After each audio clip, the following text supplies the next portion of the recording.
Mr. Speaker, protecting the members of the Canadian Armed Forces and their families must be a priority for every government.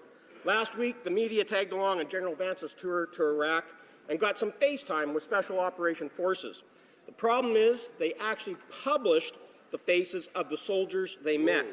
When this happened under our government, we took full responsibility and fixed the mistake. Simple question.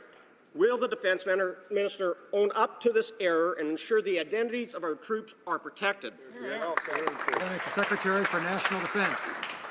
Mr. Speaker, the safety of our Canadian Armed Forces personnel and the security of our operations are of primary concern. Canadian forces thoroughly assess and implement appropriate measures to ensure the safety and security. The members who were recently profiled were pre-selected and approved by the Canadian Armed Forces leadership. Clerk Interlake Eastman. Well, Mr. Speaker, General Vance described the Prime Minister's decision to triple Canada's ground troops in Iraq while withdrawing Canadian air support as an overall riskier mission.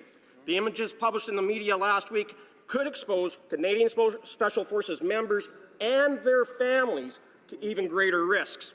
When I was a parliamentary secretary and this happened under the previous Conservative government, I stood in this House, took responsibility, and we fixed the problem.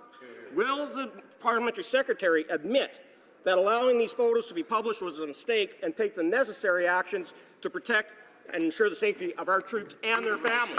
Honourable Parliamentary Secretary. Mr. Speaker, as I recollect the honourable member standing in this House in a previous parliament, it was because they wanted some photo ops.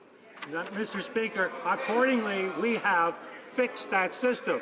And accordingly, the members who were recently profiled were approved by the Canadian Armed Forces leadership.